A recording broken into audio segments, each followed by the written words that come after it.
One of the towers have collapsed. I repeat, one of the towers have collapsed. He was running on his 9/11 leadership, and there was lacking and there was none. Whenever I hear him talk, I want to scream out to the world and say, God, he's so full of it. Because the buck stops at the mayor's office. It goes up to the top. You know, who's in charge here? Mr. Giuliani. They attacked us in '93. And yet 8.5 years later, New York City firefighters, the greatest fire department in the world, we're using the same radios that we knew didn't work. We have remains of dead heroes out at the garbage dump because of Giuliani and his administration. And they're still there today, and they won't remove them. And this guy had politics and his image much more important than the needs of firefighters and their families. I'm a conservative. I'm a member of the NRA. I voted for Giuliani. But in this instance, he messed up. It's about learning who the person running for president is. Don't just go by the image you saw on television. It's not the moral, ethical, or honest person that I feel should be the President of the United States in 2008. This image of Rudy Giuliani as America's mayor is a myth.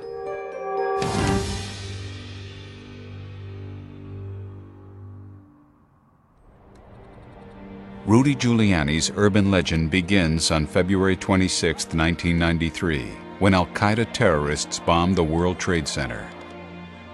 It looked like a scene from a Hollywood movie, but it was real. Move back, sir. Over there. I tried to get on radio to transmit to the chief. This is very important stuff. I couldn't get out. I'm calling anybody that could hear me. Nobody responded. A 1994 report confirmed the radios didn't work, and Mayor Giuliani knew it. Yet Rudy and his hand-picked fire commissioner took 7 long years to replace the defective radios with new defective radios. This was the first time that I used the new radios that we were issued, and it was at a working fire. At some point in the fire, the second due engine company, who was engine 305, a member on that line was separated from his line, and he transmitted a Mayday message for a member lost. You know, a guy caught in a cellar of a private house, and he's calling for help, or giving a mayday, and the units that are in the immediate area don't hear him, but yet units that are 2 miles away hear him.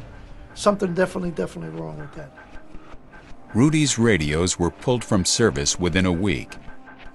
The city comptroller found that proper testing procedures were never followed, and that competitive bidding standards were circumvented with a no-bid contract. He ordered them bogusly. He's supposed to go out to bid. They're supposed to be tested by the field units, and then they're supposed to give him their input into it, and if they think the radio is good, they would buy it. He didn't do that. You'd have to see how it works in a high-rise, how it works in a tenement, how it works in a cellar, sub-cellar, in tunnels. It would be tested in all these various areas. My estimation, what happened in 2000, 2001, none of that went on. At 9:32 a.m. on September 11th, Chief Callan ordered all FDNY members in the North Tower to the lobby. He repeated the command, but not a single company answered. At 9:59, the South Tower collapsed. Chief Brown, Mayday, Liberty West, I'm trapped in the rubble. FDNY's Chief Pfeiffer then repeated the order for all units to evacuate the North Tower. Firefighters had 56 minutes after the first call and 29 minutes after the second order to get out. While all police officers left the building, 121 firefighters never made it out. That day, my son was working, and they didn't hear the call. 121 guys didn't hear the call in the North Tower to get out. And the police officers heard it because their radios worked, and ours didn't. The South Tower came down in less than an hour, and that was the point when the fire department had to say, hey, it's time to get out. They had 29 more minutes to get out of the North Tower. We lost those people for what reason? Because of lack of communication. Not a single cop was lost in that building. Why was that? Because they had gotten the word to get out. Our radios weren't working. Virtually, the whole thing goes back to him with the radios. He's the guy on the top, and he's the guy you yell at. He takes the hit. And my son is dead because of it. That's what firefighters should remember about Rudy Giuliani. He gave us nothing when we needed a life-saving radio. Rather than take responsibility, Giuliani tried to blame the victims, telling the 9/11 Commission that firefighters heard their evacuation orders, but disobeyed them. Their willingness, the way I describe it, to stand their ground. I find that despicable. My son was a Marine.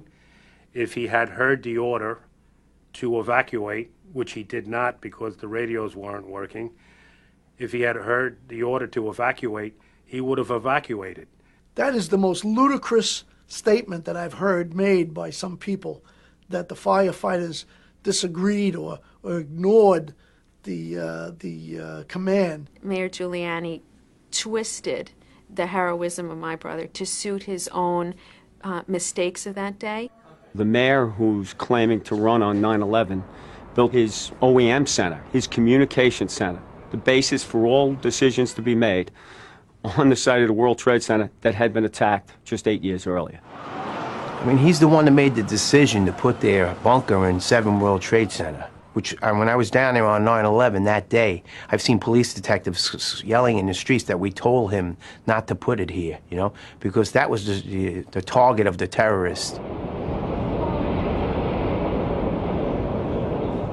7 World Trade Center collapsed at 5 o'clock that night, and the Emergency Command Center was never used that day.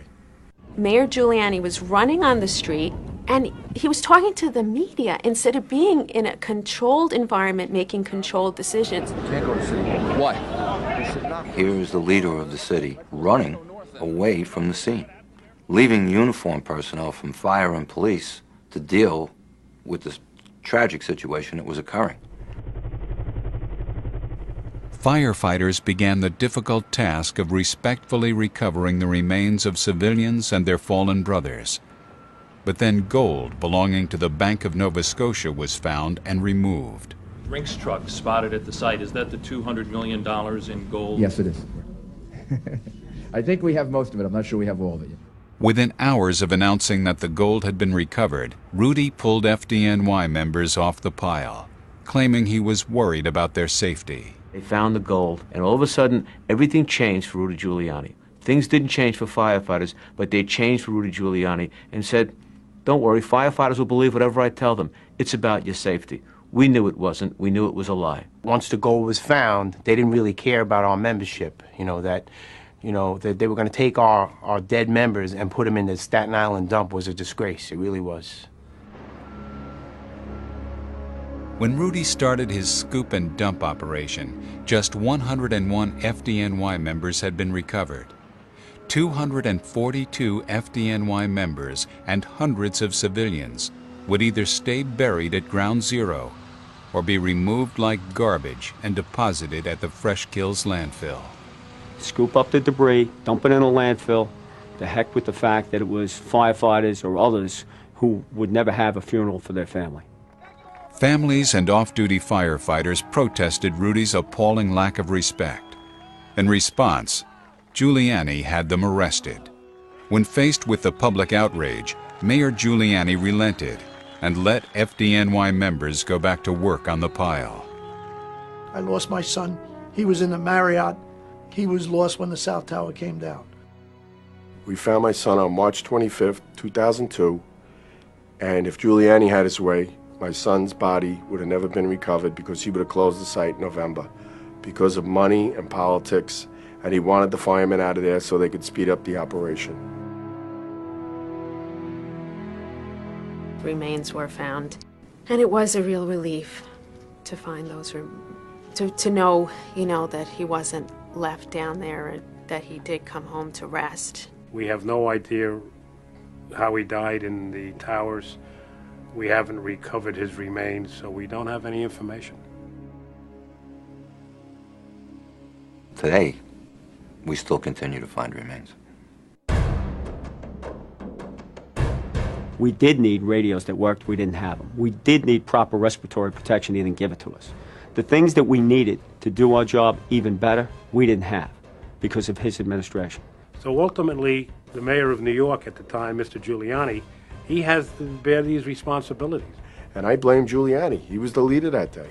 And he was the leader for the 8 years leading up to that. I wish I could put him on the stand where he'd have to put his hand on the Bible and swear to tell the truth. He's not a leader. He's running on 9/11, and it's all a fallacy. That's what this is all about. It's the truth of what he did. And he's making millions, tens of millions of dollars on the backs of my members, as far as I'm concerned. If you're looking for an effective leader to take this country further, Rudy Giuliani is not to be your choice. On the heroic memory of 343 dead firefighters, he wants to run for president of the United States. It's a disgrace.